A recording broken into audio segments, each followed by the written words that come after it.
बोलो। हाँ सर। देखिए, मोदी की गारंटी एक बार फिर देश के सामने सिद्ध हुई है। भारत के पड़ोसी देशों से भारतीय मूल के धर्म के ऐसे लोग जिनका धार्मिक आस्था के आधार पर वहां राजकीय संरक्षण में उत्पीड़न किया जाता था और वहां के देश के नागरिक जो मूल भारत के धर्म के मतावलंबी हैं, उनके लिए निश्चित ही भारत की भूमि नैसर्गिक मातृभूमि की तरह थी।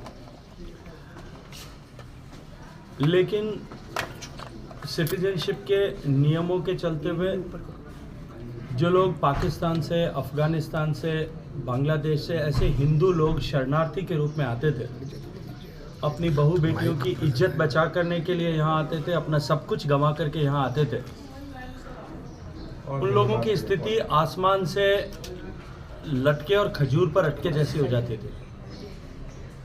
6-7 साल तक तो अप्लाई करने की पोजीशन में नहीं होते थे, उसके बाद में एप्लीकेशन और उसके प्रोसीजर में 10 से 15 साल तक कम से कम वो सड़क पर रहने के लिए मजबूर होते थे, क्योंकि नागरिक न होने के चलते हुए उनके पास किसी भी तरह का पहचान प्रमाण पत्र नहीं होता था, न वो बैंक का खाता खोल सकते थे, न अपने बच्चों को स्कूल में एडमिट करा सकते थे, न वो कोई व्यापार व्यवसाय कर सकते थे, न टेलीफोन ले सकते थे, न मोबाइल ले सकते थे, न सरकार की योजनाओं का लाभ ले सकते थे, न ही किसी तरह का धंधा कर सकते थे, न ट्रैवल कर सकते थे कहीं भी।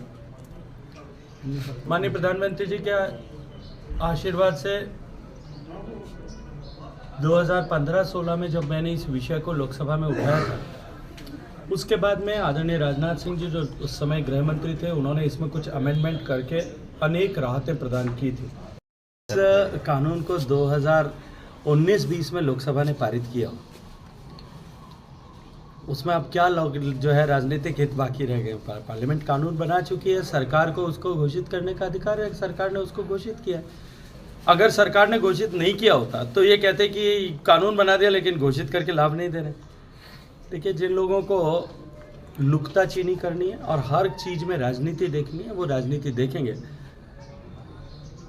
भारतीय जनता पार्टी की, एनडीए की सरकार का, माननीय प्रधानमंत्री जी का निहितार्थ केवल और केवल ऐसे गरीब, पीड़ित, शोषित लोगों को न्याय दिलाने का था, जिनका राजनीतिक आधार पर धर्म के किसी धर्म विशेष का मतावलंबी होने के नाते शासकीय आधार पर उत्पीड़न किया जा रहा था। ऐसे देशों में उनको लाभ होगा और निश्चित रूप से उनकी आने वाली पीढ़ियां भारत में रह करके माननीय प्रधानमंत्री जी को दुआएं देंगी।